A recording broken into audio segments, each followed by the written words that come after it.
ओम गंगाय नमः। भाइयों, ये दर्शन गंगा सागर के हैं। आपने सुना होगा कि सारे तीर्थ बार बार, गंगा सागर एक बार। रियली ये वाकई बहुत ही अच्छा और अद्भुत नज़ारा है यहाँ गंगा और सागर के मिलन का।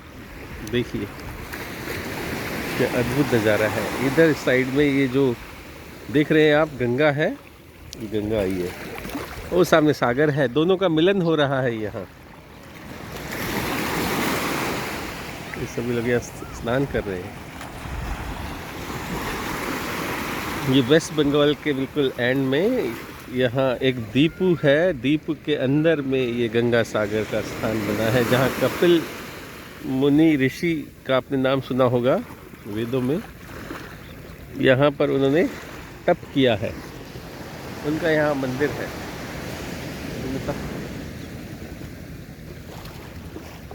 देखिए भाई, ये गंगा की लहरें सागर की लहरों में मिल गई है। देखिए, कहते हैं ना, भोलेनाथ शिव की जटाओं से जो गंगा निकलती है हिमालय पर, और वो आकर के सागर में मिलती है।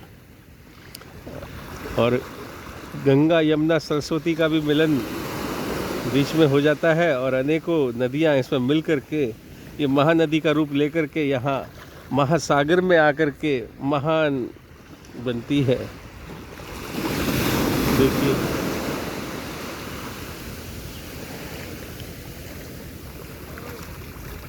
तो किस किस तरह से, देखिए कहाँ से गंगा निकलती है और महासागर में आकर के मिलती है। हम भी इसी तरह एक बूंद की तरह होते हैं और अनेकों महात्माओं से, आत्माओं से मिलते हैं और मिलन करते हैं और सागर में मिलते हैं, यानी मोक्ष मिलता है। तो बिना मिलन के तो कुछ हो नहीं सकता। गुरुओं से, संतों से, भाइयों से बिना मिले कुछ होता नहीं है। तो मिलना अति आवश्यक है। तो मिलन तो प्रभु कराते हैं, किसी का किसी रूप में, किसी का किसी रूप में। तो भाइयों, सबसे मिले, प्यार से मिले, जैसे नदियाँ मिलती है एक दूसरे से, लहरें मिलती हैं एक दूसरे से, तो आकर के सब सागर में मिलती है। इसी तरह हम सबको भी एक दिन सागर में मिलना है। वो तभी मिल सकते हैं जब हम हर आत्माओं से प्रेम से मिलें। तो सारी आत्माएं उस परमात्मा के सागर की लहरें हैं, मन रूपी लहरें हैं।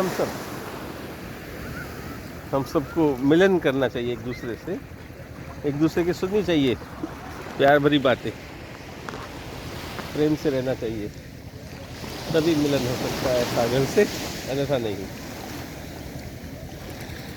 जब तक हम मिलेंगे नहीं, मिलन नहीं करेंगे आत्माओं से, आत्मा का, तब तक परमात्मा से मिलन नहीं होता। यदि सोचें कि हम अकेले रह कर के सब कुछ कर लेंगे, इम्पॉसिबल है। इसलिए मिलजुल कर ही कार्य करें, सबसे मिलते रहें प्यार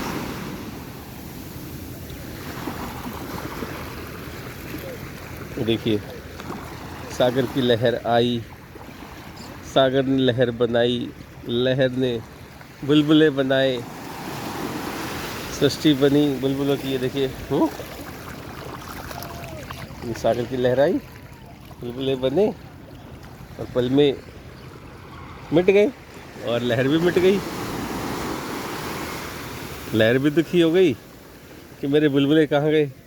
बुलबुले भी सोच रहे हैं कि हमारे बुलबुले कहाँ गए, और सागर भी सोच रहा है मेरी लहर कहाँ गई। लेकिन सभी का क्या अस्तित्व एक जल है। यदि हम सब एक अस्तित्व को देखें तो कोई भी समाप्त नहीं होता।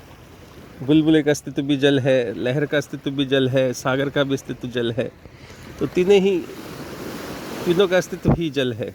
तो जल समाप्त नहीं हो सकता। लहरें समाप्त हो सकती हैं, बुलबुले समाप्त हो सकते हैं, सागर का पानी कम हो सकता है, ज़्यादा हो सकता है, मगर पानी कम नहीं होगा। पानी तो जल हमेशा रहेगा। जिस प्रकार मिट्टी हमेशा रहेगी, व्यापक है मिट्टी, इसी तरह जल भी व्यापक है और प्रकृति भी व्यापक है और संसार, ये आकाश सब व्यापक है। परमात्मा तो व्यापक है ही है। उस व्यापक को जाने, एक दूसरे से मिल के जाने, प्रेरणा ले। ऋषि मुनियों के द्वारा जो ज्ञान दिया गया है उससे प्रेरणा लें और समझें। अति आवश्यक है इस जीवन में दूसरे की प्रेरणा लेना। प्रेरणाओं से हम आगे बढ़ते हैं और मुक्ति को पाते हैं। यहाँ सुना है कपिल मुनि ने, एक राजा थे सागर राजा, उनके 60,000 पुत्रों को मोक्ष प्रदान किया था, मुक्त किया था।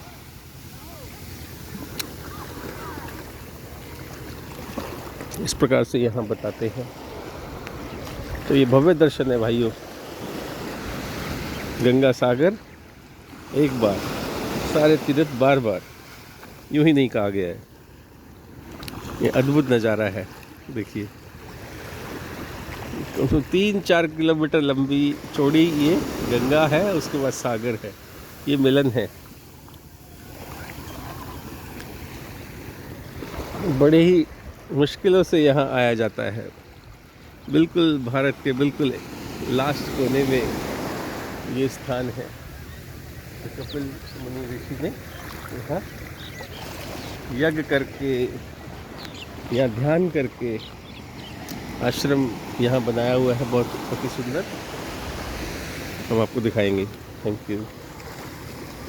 प्रणाम भाइयों, थैंक यू।